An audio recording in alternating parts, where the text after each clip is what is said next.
Ganz herzlich willkommen. Mein Name ist Luca Giraud. Ich bin Standortleiter hier in der Silvan Church. Es ist unser Anliegen als ganze Kirche, dass du durch diese Message Gott tiefer kennenlernen und ihm begegnen kannst. Herzlich willkommen.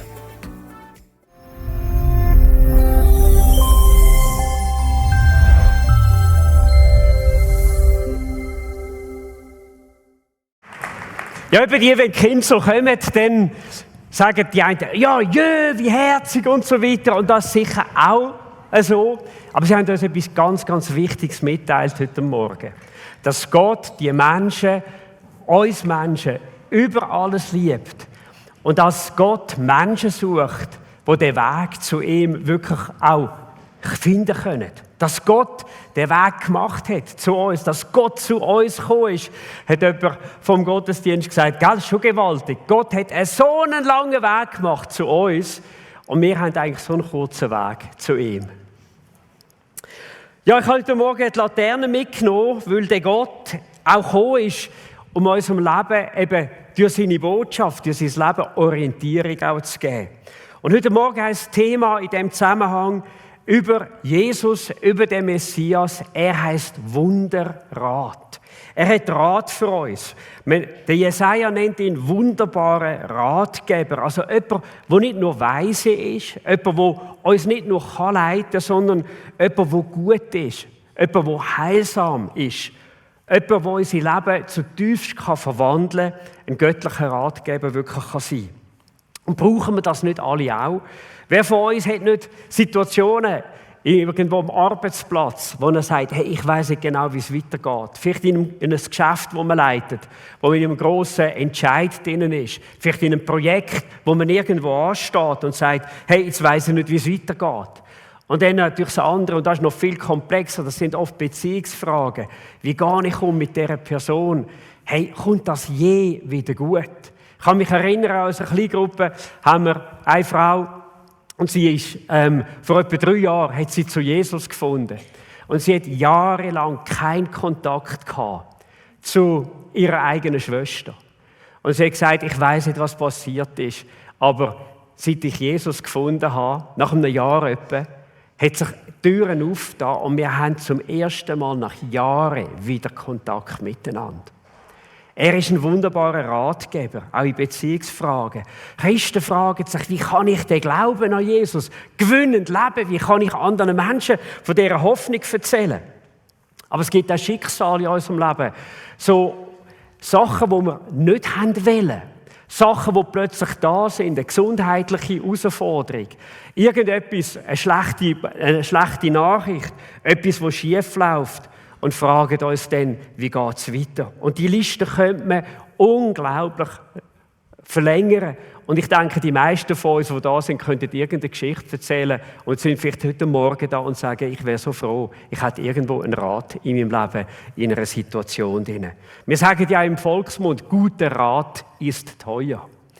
Und einer, der teuer für den wichtigsten Ratschlag gezahlt hat, das ist Jesus. Und was der war, den schauen wir dann noch an. Aber ich werde noch mal den Text lesen von unserer Serie, wo wir jetzt in den Adventssündig durchgehen, aus dem Jesaja 9. Denn uns wurde ein Kind geboren, uns wurde ein Sohn geschenkt.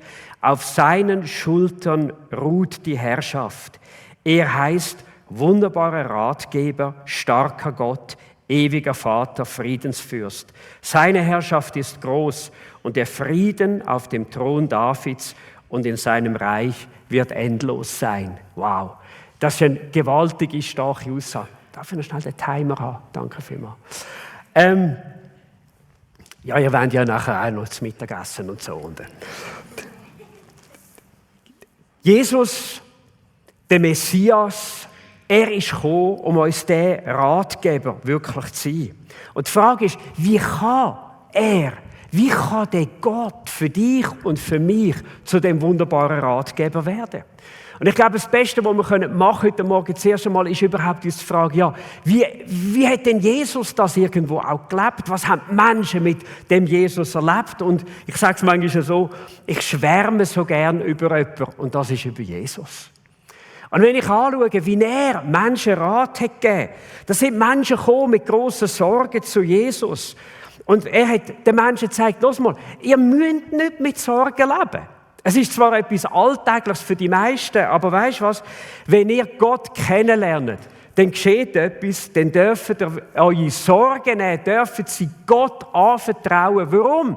Weil Gott sorgt für euch. Er hat Kraft, er hat Macht und er hat die Wege, die du brauchst, dass du sorglos leben kannst.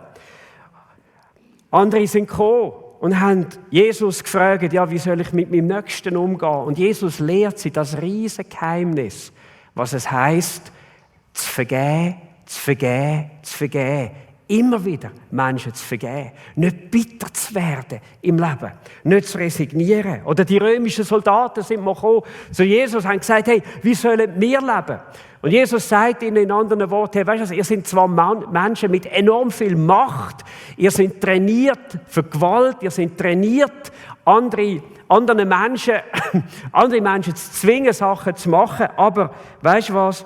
Jesus sagt ihnen, beraubt niemand, erpresst niemand, missbraucht eure Macht nicht und gebt euch auch zufrieden mit eurem Sold. Und Jesus ist gekommen und hat uns gezeigt, wie können wir mehr Frieden haben in unseren Beziehungen. Und er sagt, weißt du, es fängt nicht dort an, indem du versuchst, bessere Beziehungen zu leben, sondern es fängt an, indem du anfängst, Gott zu lieben. Weißt du wieso? Wenn du Gott anfängst zu lieben und wenn du von Gott geliebt wirst und seine Liebe zulässt, dann hat dein Herz da in Reserve für Beziehungen mit den Menschen um dich herum. Was für ein wunderbarer Ratschlag. Er hat auch gewarnt vor Heuchelei. Jesus hat auch sehr deutlich gesagt, hey, es kommt nicht so sehr darauf an, wie du dich nach außen gehst, es kommt doch darauf an, was in deinem Herzen innen vor sich geht. Das hat Jesus dann einmal gesagt, glücklich sind die reinen Herzen sind. Oder er hat gezeigt, hey, wenn du der Größte sein willst, ich sage dir, wie der Weg dort an aussieht. Und er lehrt Menschen über Demut. Und er sagt in Matthäus 20, wer unter euch der Größte sein will, der sei euer Diener. Und er zeigt etwas auf, hey, weißt du was, wenn du wirklich ansehen willst, dann kommt es nicht darauf an, wie gross deine Schnürren ist, sondern kommt es darauf an, wie gross dein Herz ist und wie stark deine Hände sind zum Anpacken. Und er hat einmal die wichtigste Frage beantwortet. Der Luca hat gerade letztens darüber geredet.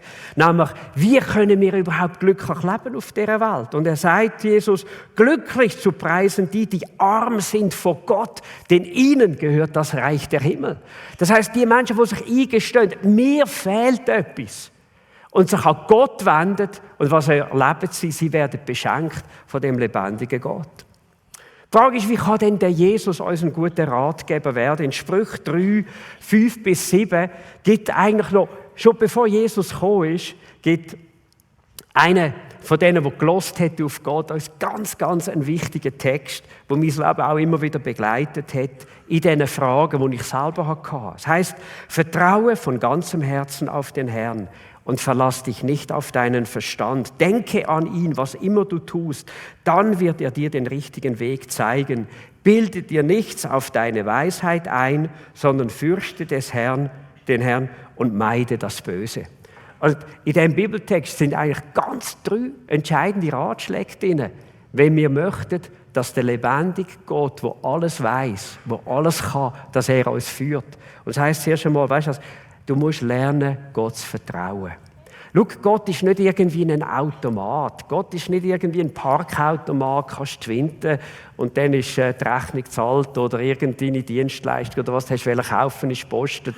Oder Kreditkarte, die du heute je nachdem mit einem Fingerabdruck am Computer kannst drucken und dann ist es gezahlt. Sondern Gott sagt, hey, weißt du was, du musst lernen, auf mich vertrauen. Warum? Gott ist nicht daran interessiert, uns nur unsere Probleme zu lösen, Tag für Tag, sondern er ist etwas viel Tieferem interessiert, an einer persönlichen Beziehung. Schau, wir können Rat in unserem Leben bekommen, 100-mal, 1000-mal. Aber das heisst noch nicht, dass unsere Leben erfüllt sind. Unsere Leben werden dort erfüllt, wo wir uns einlassen auf die Vertrauensbeziehung zu Gott. Das Vertrauen, das immer tiefer werden kann. Wo wir dort ankommen, wo wir irgendwo sagen, hey, weißt du was, das Beste, was mir passieren kann, das ist Jesus. Das Beste, was mir passieren können, ist, den lebendigen Gott, Jesus Christus, kennenzulernen. Wie der Psalmist dann einmal gesagt hat, du wirst mich nach deinem Rat leiten und mich schließlich in Ehren aufnehmen. Und er sagt, ich habe etwas herausgefunden. Wen habe ich denn im Himmel außer dir? Du bist mir wichtiger als alles andere auf der Erde. Das war ein weiser Mann, der das gesagt hat. Und dass es eben um eine Beziehung geht. Und das geht uns nicht einfach nur dort und da mal einen Ratschlag weggeben. Das sehen wir auch weiter in dem Vers. Es heisst nämlich, denke an ihn, was immer du tust. Das heisst, lehre Gott einzubeziehen in all deine Entscheidungen. Ganz offen gesagt, wie viele von uns haben schon irgendwelche Sachen bereut in ihrem Leben? Spontane Käufe, Black Friday. Und so, also ihr geht nicht mehr darauf hin, ihr seid ja so alles weise und clevere Leute und so. Aber es soll es ja geben, sagt man, oder? Und dann schwätzt einem irgendjemand etwas auf oder dann hat man etwas gesehen, denkt, oh ja, das will ich auch noch, und dann kaufst du es und merkst, ich habe es ja schon mal. Hast du auch so Zeug daheim, die einfach umeinander liegt, die du mal gekauft hast und die du eigentlich nicht brauchst? Denke an ihn bei allem, was du tust. Und dann passiert eben auch etwas, dann bewahrt Gott uns eben auch vor Fehlentscheid. Und er sagt nachher auch, tu dir nicht auf deine eigene Weisheit einbilden, sondern nimm Gott ernst. Fürcht Gott, eine tiefe Ehrfurcht vor Gott zu haben. Ich bin mir so unsicher gewesen, dachte, ja, aber Gott, weisst, ich meine, der Mensch denkt, oder? Gott lenkt. Und nachher Gott hat mir gesagt, ja, aber bist denn du gegen meinen Verstand? Aber das hat es eben nicht geheißen in unserem Vers. Er sagt nur, weißt du was, zuerst und zuletzt verlass dich nicht auf deinen Verstand. Das heisst aber nicht, du musst ihn ausschalten. Aber dein Vertrauen soll nicht anders hingehen. Nicht auf deinen Verstand, sondern auf Gott. Und ich habe dann nochmal gesagt, weißt du was, Gott, ich habe schon noch ein Misstrauen dir gegenüber. Woher soll ich wissen, dass du mich denn wirklich leitest? Und dann, ich kann mich noch so gut erinnern, ist es mir gewesen, wie wenn Gott mir eine Frage stellen würde. Ich erlebe das immer wieder, wenn ich mit Gott so im Gespräch bin, im Gebet bin, Sachen frage. Er gibt mir ganz selten eine Antwort. Meistens stellt er mir eine Frage. Und ich meine, Gott erinnern, stellt mir die Frage, sagt, Matthias, was denkst du, wer hat mehr Interesse, dass du ans Ziel kommst in deinem Leben? Du oder ich? Du oder ich? Und ich denke gerade noch an unser Musical heute Morgen. Wer hat so eine gewaltige Liebe zu uns Menschen wie Gott? Und in dem Moment ist mir klar geworden, weißt du, wenn es jemanden gibt, der mich mehr liebt als ich mich selber, dann ist es Gott. Und das war für mich also wie eine Grundsatzlektion in meinem Leben, wenn es jemanden gibt, der das grösste Interesse hat, dass ich richtig geleitet bin, ist nicht ich, sondern ist es Gott. Und es hat mir so eine Zuversicht gegeben, mich in meinem Leben auf Gott zu vertrauen. Und Psalm 32 heisst auch, der Herr spricht zu mir, ich will dir den Weg zeigen, den du gehen sollst.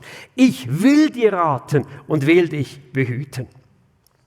Und die Frage ist, hey, wie überkommt der Rat von Gott auch in unserem Leben ein bisschen mehr, vielleicht an Substanz? Ich meine, jetzt wissen wir, Gott will uns raten, wir dürfen ihm vertrauen, wir sollen ihm vertrauen, aber wie kommt der Rat zu uns?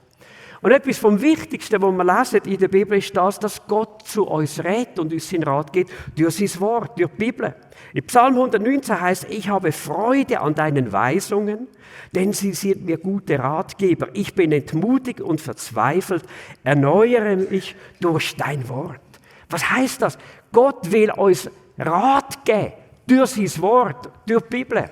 Er will uns sogar trösten in unseren Fehlentscheidungen im Leben. Und sagen, weißt du was, du hast es vielleicht vermasselt. Ich habe immer noch einen Plan. Das ist Gott. Wenn unsere Pläne versagen, er hat immer noch einen. Das bedeutet nicht, dass die Bibel für uns irgendwie so zu einem Orakelbuch wird und so. 1400 Seiten in dieser Bibel. Ja, wo ist der Rat von Gott? Und dann schlägt man sie mal auf und Finger, tack, drauf, auf irgendeine Bibelstelle und dann jawohl, das ist es jetzt, was Gott will. Und dann steht dort, und David wurde, ja, was nehmen wir? So ganz ein Fieser nicht. Nein, okay. Aber es gibt so Bibelverse, die ganz, ganz schlecht rauskommen. Hat mal einer gesagt, ich habe das gemacht und dann heisst es, und Judas hängte sich. Nein, das ist nicht gut, das ist nicht gut. Ich nehme eine andere Bibelstelle. Ich glaube, es gibt Notsituationen, wo man vielleicht in einem Moment drin ist und sagt, Gott, gib mir jetzt ein Wort. Ich höre nichts anderes, ich weiss nichts anderes. Und dann macht man das einmal einfach vorsichtig. Und dann nicht alle guten Dinge sind drei, sondern ich will dir mehr sagen, es gibt einen besseren Weg als der. Im Psalm 119 steht, alle deine Worte sind wahr, alle deine gerechten Gesetze haben ewig Bestand. Und das heißt in einer anderen Übersetzung, die Summe deines Wortes ist Wahrheit. Was heißt das? Das heißt in anderen Worten, Gott geht es nicht darum, dass er uns nur irgendwie einen einzelnen Bibelvers mal gibt, sondern ihm geht es darum, dass wir Gottes Wort, Bibel, kennenlernen. Weil durch die Bibel lernen wir Gott kennen, wie er ist. Und weißt du, je besser, dass wir jemanden kennen, desto besser verstehen wir ihn auch. Je besser, dass wir jemanden kennen, desto eher spüren wir auch, was im Willen ist, was Gedanken sind von Gott. Ich kann mich noch so gut erinnern, ich bin 1993 habe ich angefangen, meinen Dienst, seinerzeit noch in Burgheck als Pastor, habe dort anfangen. Zuerst habe ich bei den Internationals gedient und dann habe ich die Jugendgruppe leiten. Ja, da hat man noch Krawatte getragen, das war noch eine andere Zeit. Gut, gut. Und die ganze Generation über 65 sagen, Krawatte, Amen! Jawohl! Das ist wieder mal gesagt worden. Auf jeden Fall, ich habe wirklich Freude gehabt und eine Leidenschaft, Gottes Wort zu predigen. Aber ich habe immer gedacht, nach 2 Jahren gehe ich weg von dieser Kirche, weil ich will mal das Evangelium verkündigen und in der ganzen Welt umeinander reisen. So habe ich gedacht. Und ich habe Gott gesagt, aber ich muss doch wissen, wo es angeht. Und dann hatte ich noch ein Dilemma gehabt. Ich habe Eva kennengelernt. Es war ein Dilemma aus dem Grund. Ich habe gesagt, ich kann nicht eine Beziehung anfangen mit jemandem und ich weiss, ich gehe nachher weg. Kannst du nicht machen. Und ich kann mich erinnern, am Tag, als ich die Bibel gelesen habe, komme ich zu Psalm 37, 3-4.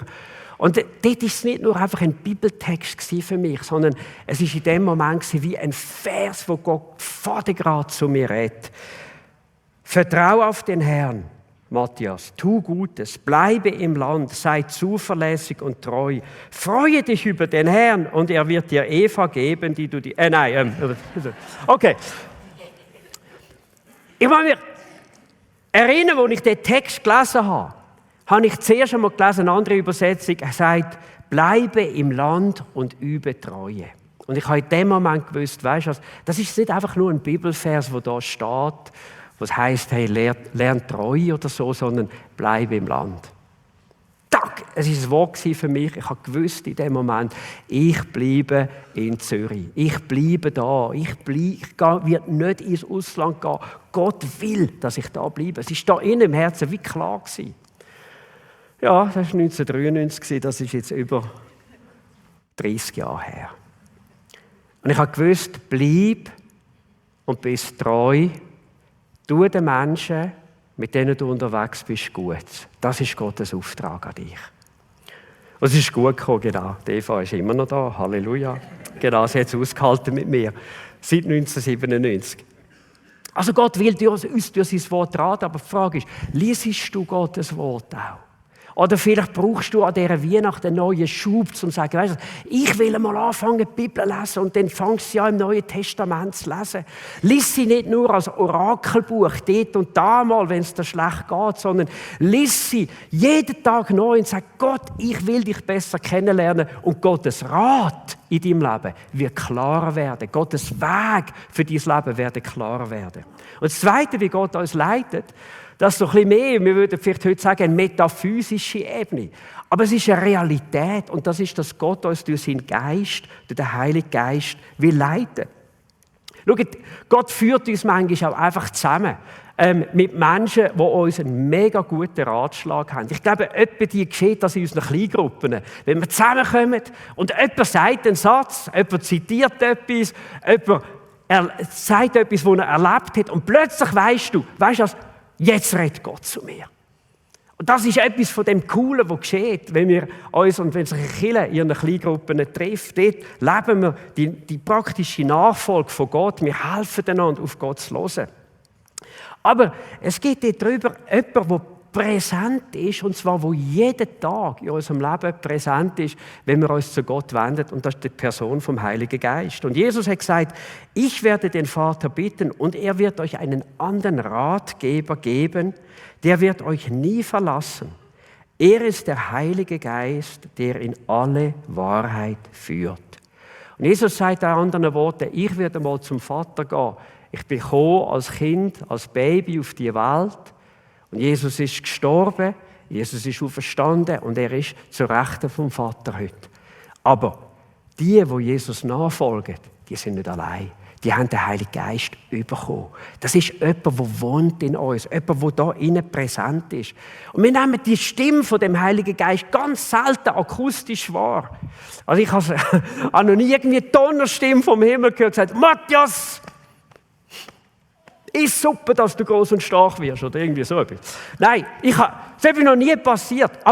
Und ich habe mich immer gefragt, wie weiß man denn, dass es jetzt nicht meine Gedanken einfach sind, sondern dass es der Geist Gottes ist? Eins ist sicher, je besser wir die Bibel kennen, desto mehr können wir unterscheiden zwischen dem, was von uns ist, zu dem, was von Gott kommt. Aber das andere ist Folgendes.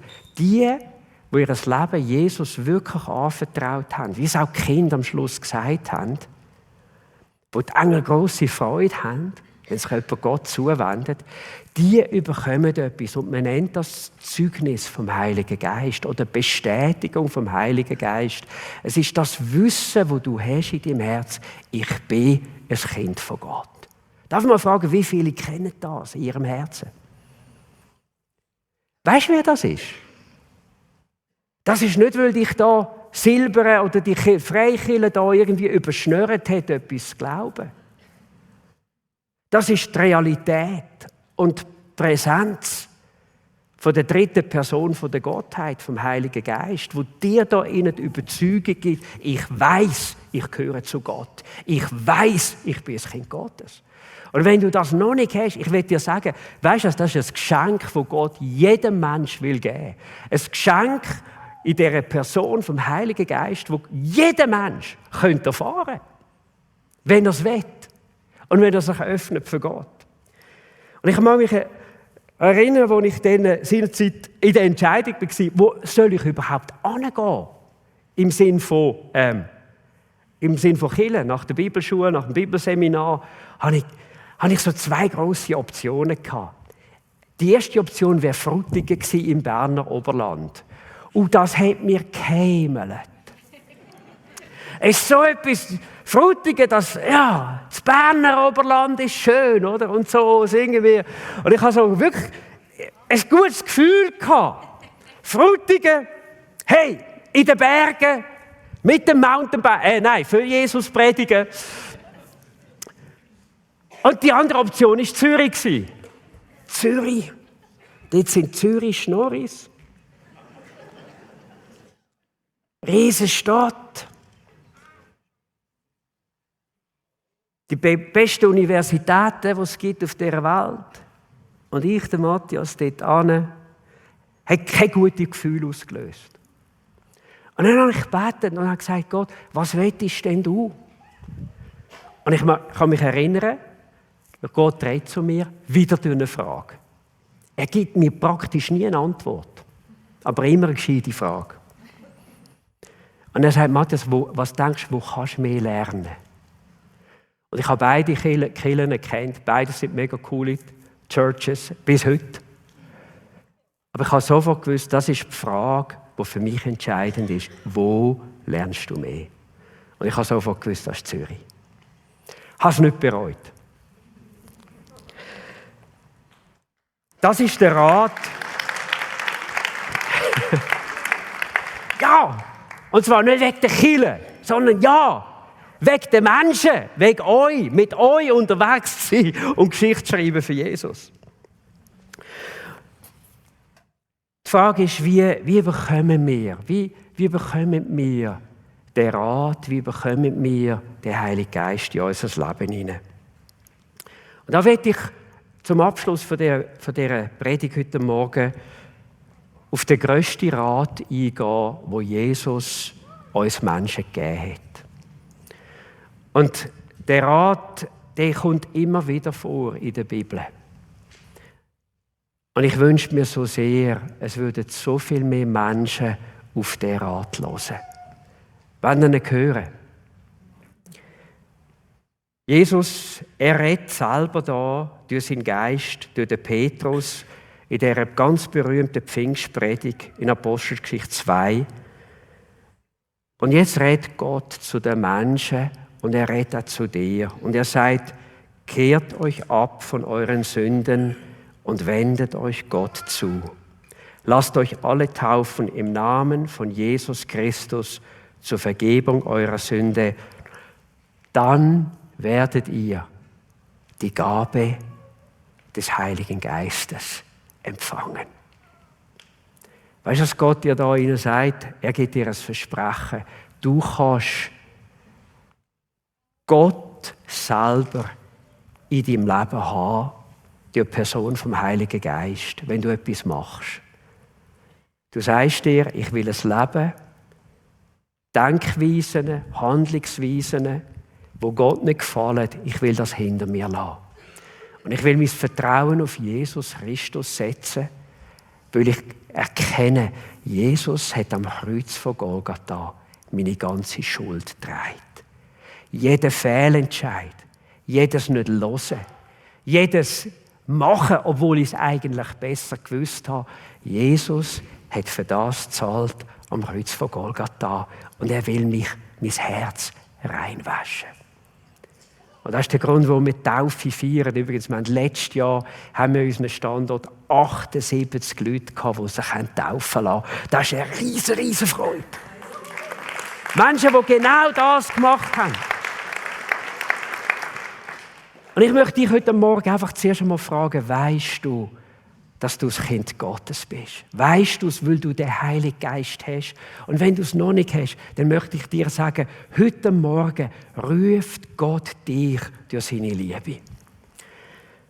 Aber ich werde noch auf einen weiteren Aspekt eingehen. Und ich habe Gott gesagt, gibt es denn noch so eine Geschichte, die uns ein bisschen zeigt, wie wir manchmal auch sind als Menschen? Er sagt, ja, es gibt eigentlich. Und das ist die Geschichte von Bileam. Der Bileam ist angefragt worden, mal im Alten Testament in dieser Geschichte, von Balak, einem König. Und der Balak hat ihm gesagt, weißt du, komm Bileam, du bist bekannt als Prophet, verfluch das Volk von Israel. Und zuerst sagt er, oh, ich kann nichts machen, ohne dass Gott zu mir redet. Gott sagt ihm, du weißt ganz genau, das machst du nicht. Aber sie haben ihm Geld angeboten, sie haben ihm Ruhm angeboten, im Bileam. Und sagt, ja, okay, gut, ich tue noch mal fragen. Und er dealt mit Gott, hin und her, mehrere Mal. Und irgendwann, weißt du, nach dem dritten Mal sagt Gott ihm, okay, weißt du, Bileam, den Gang. Aber wenn wir die Geschichte von Bileam anschauen, und heute Morgen nicht Zeit für Details, dann sehen wir, der Mann hat ganz ein tragisches Ende genommen. Wisst ihr warum? Er hat da eigentlich gewusst, was richtig wäre. Da innen im Herz. Aber er wollte dealen mit Gott. Er hat mit Gott gehandelt, argumentiert. Aber weißt du kannst mit Gott so nicht argumentieren. Wenn Gott seinen Willen gibt, dann ist sein Wille gut, er ist klar und er ist eigentlich hilfreich für dich. Und wie viele Menschen sind letzten Endes irgendwo wie der Bileam? Sie wissen eigentlich, das wäre richtig, aber sie machen es nicht. Wie viele Menschen spüren eigentlich in ihrem Herzen, das wäre eigentlich richtig von Gott, aber sie machen es nicht, weil sie weil ihnen andere Sachen wichtiger sind. Vielleicht ihren Ruf, was andere Menschen denken. Vielleicht ist es Geld, vielleicht ist es ihre Karriere, vielleicht ist es ihren Ruhm, wie beim Biliam. Und also denke ich, seine Geschichte ist ein warnendes Beispiel an uns, dass wir nicht an dem vorbeigehen, wo Gott eigentlich will für unser Leben. Denk daran, niemand liebt dich mehr als Gott. Niemand hat einen perfekteren, schöneren und herrlicheren Willen für dein Leben als Gott selber.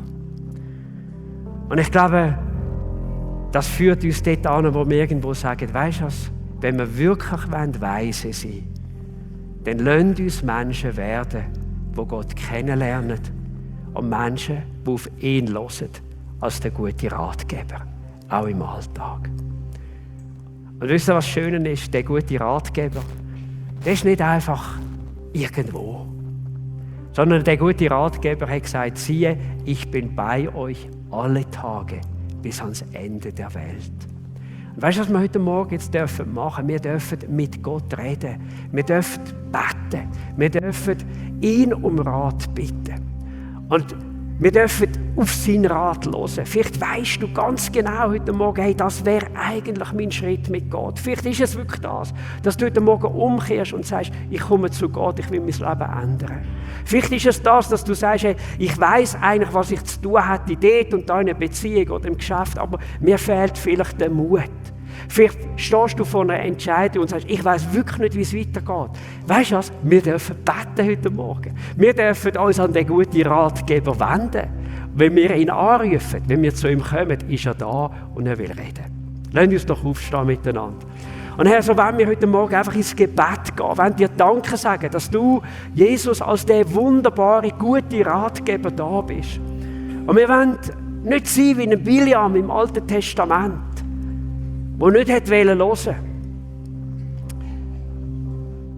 Wir wollen nicht sein wie er, der dein Reden hat übergangen. Oder der dich zu etwas hat wollen, dass sein Weg, dass du den einfach gut findest. Sondern wir wollen Menschen sein, die hören auf Jesus, auch heute Morgen, die hören auf die Stimme von dem wunderbaren, liebevollen Gott. Und vielleicht bist du da und du sagst Gott doch einfach jetzt in dem Moment, gibst ihm eine Antwort auf die Predigt heute Morgen und sagst, hey, ich will lernen, ein Mensch sein, der hört. Oh Gott, dein Rat für mein Leben ist gut. Er ist der Beste, was es gibt. Mach mein Herz willig. Mach mein Herz parat. Mach mein Herz auch glaubensvoll, dass ich mich an dich wende, dass ich zu dir komme. Dass ich dir vertraue, dass du den Rat hast für mich. Und ich danke dir, Jesus, dass du nichts lieber machst, als Gebet von Menschen beantworten, die es ehrlich und aufrichtig meinen. Das Gebet zu beantworten von Menschen, die dich wirklich suchen. Gebet beantworten von Menschen, die wirklich sagen, ich möchte deinen Willen kennen, ich möchte deinen Rat bekommen und ich will tun, was du sagst, weil ich weiss, du hilfst mir auch dabei. Halleluja. Wir wollen heute Morgen in eine Zeit gehen von der Anbetung, vom Lobpreis, von Gott. Und ich möchte unsere Kleingruppenleiter bitten, die mitdienen, das Ministry-Team, möchte euch einladen, dass ihr doch heute Morgen jetzt führen kommt. Wir wollen uns parat machen und einfach auch aufstellen, wir wollen da sein für Menschen, die in diesem Raum sind und sagen, hey, ich wäre froh, ich könnte mit jemandem beten, ich brauche einen Ratschlag. Und wir glauben daran, dass Gott im Gebet, in der Fürbitte für Menschen, dass Gott so Rat auch geben kann, Weisung kann geben.